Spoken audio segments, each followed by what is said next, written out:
We are live. We are live. Hope you all are having a good day today on a Saturday. Some of you got work. Some of you got kids. Some of you got plans. All these different things. Some of you probably just sitting on the couch watching Netflix and eating ice cream. However, no judgment this way from me. We all do what we do, to get by in this life. And just coming to our topic for today, which I'm gonna get into in a minute. I'm trying not to be super gloomy and doomy, and that isn't what this show is about. Like, I do want to have a optimistic, positive outlook on you know on our world, our economy, our finances, and things of that nature. However, you have to deal with the facts. And that's one reason why I really like Thomas Sowell, because Thomas Sowell would really bring factual information, and you had to, deal with it. Like, I mean, we all have our opinions of what we think may happen, but the question is, do we have the facts, right? Um, and the facts, confront us. It confronts all of us. I remember talking to Rick Rule about just Thomas Sowell, and Thomas Sowell, like he people called him like a libertarian slash conservative or whatnot, but he tried not to identify with either. At times, he felt like libertarianism at times was utopian, but he, ran with Milton Friedman and all of them. And his views may have changed over time, but I mean, that's the last thing I heard him say. But even Rick was saying, like, yeah, like, even not just black people gotta like deal with what Thomas Sowell says, white people have to deal with it too. So I was like, yeah, that is true. He does say some stuff that we have to confront our biases and such. And so I bring all that up to say that we have to deal with the facts, regardless, of what we think or what we believe or whatnot. You know what I'm saying? And so, like, so yeah, I just wanted to share that. So, if anybody's viewing right now, please drop a comment. Um, Obviously, if you're driving, don't drop a comment. But if you aren't and your fingers are free to drop a comment, please do so that we can acknowledge you and everything. And we'd love to have you a part of the conversation. Uh, and I like this format. I like doing this as more of a conversation. Instructional stuff too. Like, I mean, we learn from each other. Like, I'm learning from some of y'all in the comments and things of that nature. So it's an iron sharpens iron type of thing versus a I'm the top professional type thing. Nah, that's not me. That's not my personality. But we're gonna go ahead and kick the intro, and then we're gonna get into today's articles. Think. Act. And prosper. You are now tuned into the Money Level Show. Yes. Welcome back to the Money Level Show, where we think, act, and we prosper, right? This show is focused on changing financial trajectories and building legacies. And we do that together as a community, which is the most important thing. We need to sharpen each other. Like I said before, iron sharpens iron. So if you are in the comment section, please drop a comment. Just you can even just put your initials or just HI for hi or whatever. Drop a comment. We'd love to engage with you all as we engage with the articles today. So today I want to go through a few different articles on and information that's pretty alarming. Like for me, like I don't expect Social Security to be there when I get the age of retirement. So that's not in my opinion of what's going to happen, right? I don't believe it's going to be there. Or it's going to look drastically different, right? So For me, it's like, okay, well, that means I need to be disciplined now and to prepare. And so obviously information can change at any time. Maybe the government get they act under control or whatever. Maybe they cut spending or whatever. I mean, we heard from Neil Howe when he talked about the next crisis coming, the fourth turning, how governments cut spending. And he said, like, people need to be prepared for spending to be cut. If there's a crisis, they will cut back on your benefits, right? So those are some things that we have to take into account as we prepare for our financial future, right? And so we're going to go ahead and jump into the first article, so that we can see what are we dealing with. What is kind of the part of the root of this problem, right? I ain't gonna say it's the whole root. It's a lot of things that we won't even have time to even cover. So this is the first thing: the baby boomer generation. That's my mother, probably some of y'all mothers or whatnot. Um, they voted in a lot of benefits. Rick talks about this all the time. Many people talk about this, right? So the baby boomer generation was born from 1946 to 1964, right? And then there's some charts down. Not actually, they ain't even on here, but they make up 72.5 million of the population. So they were the largest generation to be born during that time period. So 1946 to 1964, right? So why are we looking at that? So in 2030, every baby boomer, which is a significant amount of the population, will be retirement age, 65. So they will be able to receive benefits, right? So now we have to look at, okay, you have a big drawdown of benefits. You have people that are younger that are going to have to, either pay more taxes or something to, like, help supplement those benefits. People think that the money will just be printed. Yeah, it will be printed, but we know that that's inflationary, right? The money has to come from somewhere, right? It can't just come from just nowhere. So it's either taxed or, however the government's going to get it, right? So that's the first thing. That's kind of part of what we got going on. Obviously, it's not only baby boomers that receive Social Security. There's other people that may be on disability or such that the government takes care of that receive Social Security, including my niece. My niece, she's disabled in a lot of ways, and so um, she gets checked, and it's like, hey, okay, yeah, I'm for that, right?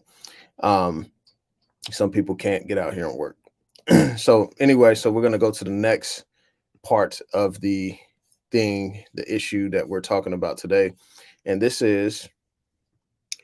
next part is, I'm trying to find, let's find it. Here we go. This is it. This is the fiscal data, treasury.gov. So our government has spent 5.3 trillion in fiscal year 2023 to ensure the well-being of all of the people of the United States. 5.3 trillion. All right. That's a lot. That's a lot. And then when we get down to the numbers, right, here's the numbers. So we have 21% of that budget is going towards Social Security. So if you put dollars, that's 1.12 trillion that's going to Social Security. Then you have Medicare, which is 657 billion. So and I don't know exactly what income security is. Maybe that's pensions or something. I don't see retirement anywhere. Education, da da da. Yeah, I don't see. Maybe that's pensions or something like that. And then you got health care benefits for many different causes. So that's a significant amount of the budget. Close to what, half of the budget, close to half. If you add, if you add up a couple of these, three of these, that's about half of the budget. So that's a lot. That's a lot to take in. So then we get to this article here. This came out in March of this year. Medicare and Social Security are responsible for 95% of U.S. unfunded obligations. So these are the unfunded obligations, and it's talking about pretty much over the next 75 years, the U.S. government's unfunded obligations total 80 trillion, about 80 trillion. And so, and they're saying that this is Social Security and Medicare are responsible for 95% of that, right? So almost the whole 80 trillion is Social Security and Medicare are responsible for. Um, and this could increase. I mean, you think about it. Think about inflation, right? Inflation going higher, rents going higher, food going higher. Do you think that the fixed benefits are going to stay the same? Right? You may have to increase that, right? So that's what I'm thinking about as well, because that doesn't factor in inflation. And you could see it, just over here, how much of this will take care of, will pretty much um, consume that 80 trillion over 75 years. So we got a problem here. We got a problem here. Um, the government's spending a lot of money on this, right? So we got some other articles to look at as well.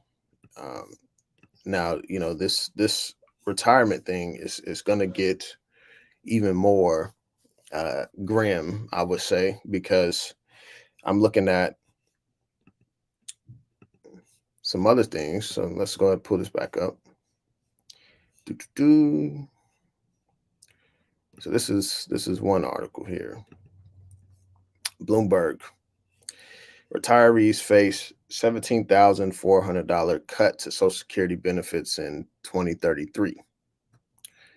A new analysis puts a dollar figure on the cuts Americans could see to Social Security benefits in 2033, when analysts expect payroll taxes that flow into the program won't be enough to cover monthly payments to retirees. So why won't this be enough, right? Expected payroll taxes. That means that the majority of the population has to pay for a bigger percentage of the population, which is every baby boomer will be 65 by 2030, right? This is the biggest generation, the boom generation, of where many children were born. And so it's saying that the taxes, expected payroll taxes, won't even cover the monthly payments. So they're either going to have to increase taxes, or they're going to have to try to spend more money, right, to increase the benefits, or they got to cut the benefits, right? But if we were to obviously see a crisis, which, I mean, this kind of lines with Neil Howe's projection of, like, in 2030, we'll likely have a crisis and benefits will get cut.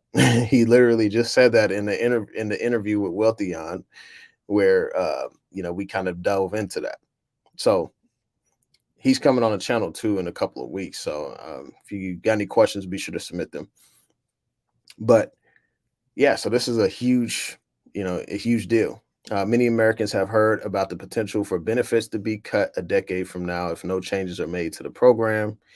To put the impact in more real world terms, and policymakers to act sooner, a new analysis by the Committee for a Responsible Federal Budget calculated the potential hit to annual benefits in dollar terms. It estimates that a typical newly retired dual income couple would see a drop of about $17,400, amounting to roughly $1,450 a month. Couples who earn more in their careers on average could see roughly $23,000 in benefits cut, and couples with lower earning would see about $10,600 less, representing a larger potential drop as a share of income.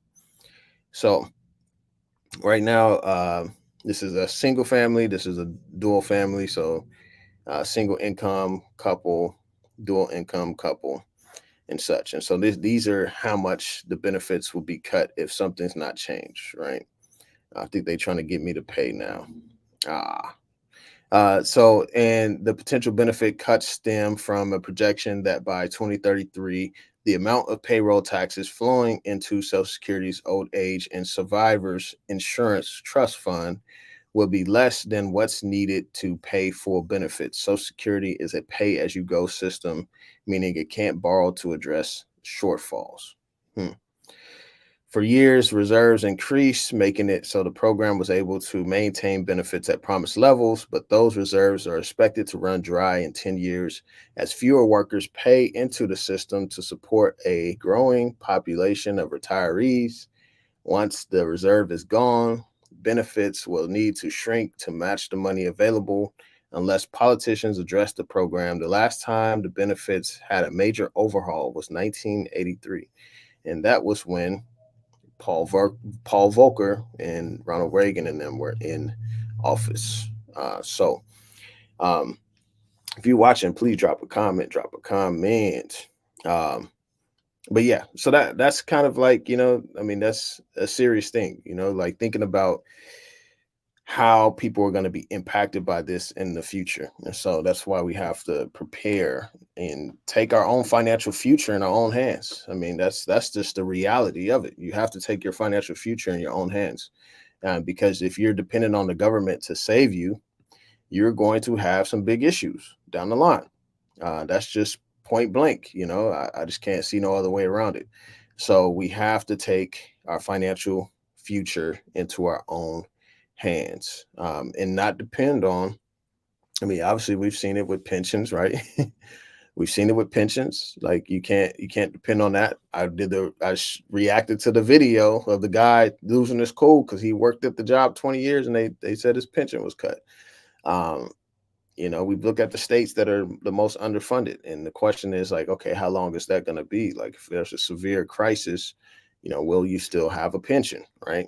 Um, and so these are very serious things to really consider. And for me, like, I'm like, okay, I need to think of alternatives. So I have a Roth IRA, and I'm looking forward to Battle Bank when they open, because they're going to have it to where you can actually own rental properties in your IRA.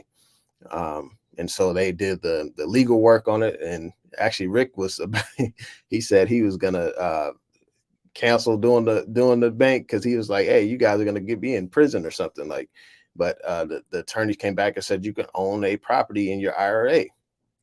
Obviously the precious metals accounts in your IRA, the precious metals in your IRA, those things are very, very important to have. And so, yeah, I think those are some alternatives that you can consider. And then we're gonna read. So we're gonna read one more article here. I got a few things to go live about. So y'all, this ain't the only one. I got a couple more to do. All right, so this is the next one. Americans are still ransacking their retirement savings. A number of workers looting their retirement savings is escalating.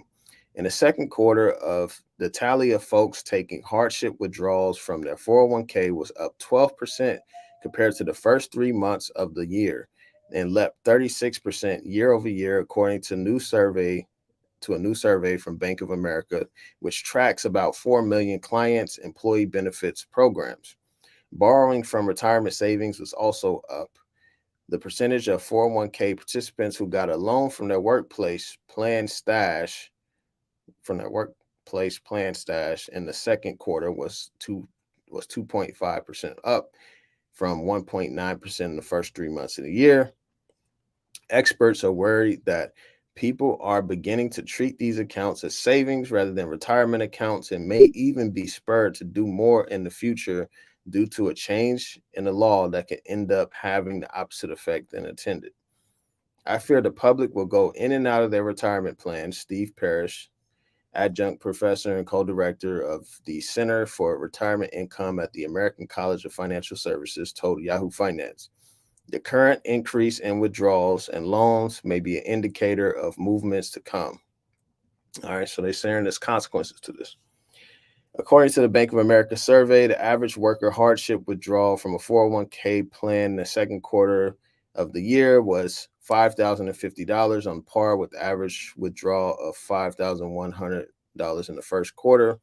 The average loan per participant was $8,550. Generations with the highest percentage of loans outstanding are Gen X, and they're 22%, followed by millennials, 14.5%. That's my generation. Withdrawals, of course, are worse for savers because not only is that money gone, robbing your future self, the withdrawal triggers some hefty taxes and penalties. A withdrawal from your 401k account is typically taxed as ordinary income. You pay a 10% early withdrawal fee before age 59 and a half, unless you meet one of the IRS exceptions. These include certain medical expenses, up to 10,000 for first first time home buyers, With the loan, you borrow money from your retirement savings and pay it back to yourself, usually within 5 years with interest. One caveat: if you leave your current job, you may have to repay your loan in full and within short order. When you can't repay the loan, it's considered defaulted and you owe both taxes and a 10% penalty. Yes, you can access your accounts, but you need to understand the consequences. All right, so now they're doing the loan versus the withdrawal. So 0%, $0 in taxes and penalties for the loan. And some people do this through actual life insurance policies. They'll take a loan out against it because it's like a tax shelter or whatnot. If you have like a whole life policy that puts away money for you or invests in the market, or universal life policy. Withdrawal, you'll need 15,000. You'd have to take out 23,810 to cover taxes and penalties. That's a lot. Yeah. So I mean, obviously, it depends on what you're taking money from, right? If you're taking money from a 401k or a traditional IRA, you're gonna have to pay that back. If you have a Roth, whatever you put in and that you already paid taxes on, you could take back out without penalty, because you already paid the taxes on it, right? But if you touch the gains, you get taxed and penalized as well. So these are some important things, right, to consider. Like, a lot of people are taking out of their retirements, and let's see what they're taking them out for. There are myriad reasons for pulling money from these accounts, ranging from paying off high interest credit card debt. That is a good point, because I did that. Interest rates on credit cards are at near 40-year highs. To medical bills, home improvements, buying a car or house, or plainly to make ends meet right now. In 2023, the rise in living costs and short-term financial needs are forcing participants to dip into their retirement savings. Lisa Margison from Bank of America. The findings also match other recent data on retirement account rates. A 2023 survey by the nonprofit Transamerica Center for Retirement Services, and they have so many names published. So they published in July, reported that 4 in 10, 37% of workers have taken a loan, early withdrawal, and or hardship withdrawal from their 401k or similar plan or IRA. That includes a hefty 28% of Gen Z workers who have taken a hardship withdrawal, 24% of millennials, 19% of Gen X, and 12% of boomers, according to the report. Last year, 2.8% took hardship withdrawals, and So that's some facts from last year. So we can see that people are taking money out of these accounts. And I know people myself. I mean, I've taken money out of my account to pay off high interest debt, and just to, like, hey, forget this freaking account. Let me get this credit card paid down, right? You can't be paying the bank, like, so much money on interest, especially with interest rates this high, right? So this is an important thing to really consider, right? So people are pulling from their retirement, from their future, to take care of now. And so now we got to talk about, like, but why is that? Why are people doing that? Right? I would say that it's the Fed, right? The Fed has pumped these systems up with their Ponzi scheme and their cheap money that's backed by nothing, right? And they pretty much put people in this position. Like now you have inflation and interest rates are high. They jack interest rates the fastest in history. And now people are having to pay 20, 25, 30% on loans and credit cards and such. So people are struggling. Like they're struggling to pay the bills. Now these credit cards are coming due. They're having to pay so much interest on that. People are like, hey, forget this retirement. I need to focus on now. I need to survive right now. And so, the Fed has printed so much money, right? And they have, they've created this problem, right? They finance government spending. They finance all of these things, right? So um, I mean, I just think that, that's the reason. That's the reason. When you printing cheap money and you're increasing the money supply, by the fastest it's ever increased in history, right? I think it was how much percent of the money? 40% of the money ever in circulation since the foundation of the country was printed in the last 2 years, 3 years. That is an insane amount, right? I mean, we saw the Fed's balance sheet just balloon. We saw the debt balloon, right? I mean, we just looked at the debt charts the other day. I mean, it went from what was it at 20,000 in 2017 or something like that, and now it's at 32, 33 trillion, right?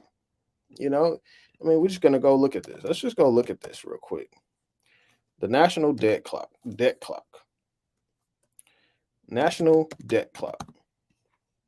just look at this, because this is just astronomical, right?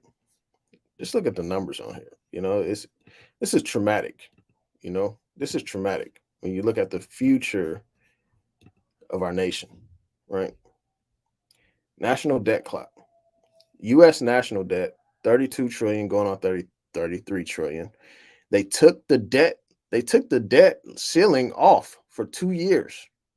So this can be jacked up however much. Like, say like if there's a recession and the Fed starts, buying government bonds again, right? To quantitative easing to try to ease the economy. This is gonna go a lot higher. They took the debt ceiling off. I think I forgot when does it come back on? US debt ceiling suspension. Let me just get the date. So the debt ceiling is suspended until 2025. 2025.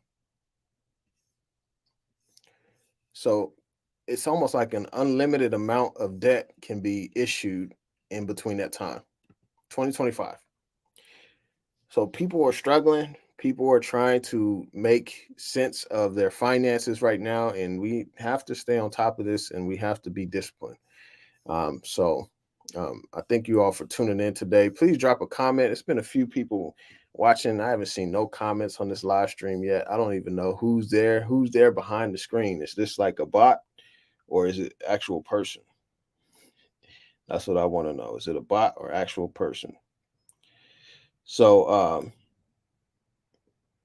yeah. So I'm going to go live again. There's some other developments I want to talk about in the natural resource space. With some bills that were passed by the U.S. government to fund the infrastructure for, some of the things that they want to spend on, such as chips and things of that nature. And the stuff is going to take energy, right? We're going to need energy to pretty much push this get to this next level of the industrial revolution or whatnot. So, all right, you all take care. Be sure to check the links in the description. You can become a member, or you can check out the New Orleans Investment Conference as well, where you can sign up. We're going to have many people there and such. And so I hope that you all, continue to thrive and continue to, just wherever you at in life. This is money levels. Like many people at different levels, right? You got some people that are up here. I may bring some people up that are here, right? You may have some people that are down here, and we're all trying to just get better. We're all trying to learn from each other and get better and establish a community, regardless of what level of financial success you're at, right? So it's money levels for a reason. All right, y'all. Y'all take care and y'all have a blessed day. All right, peace.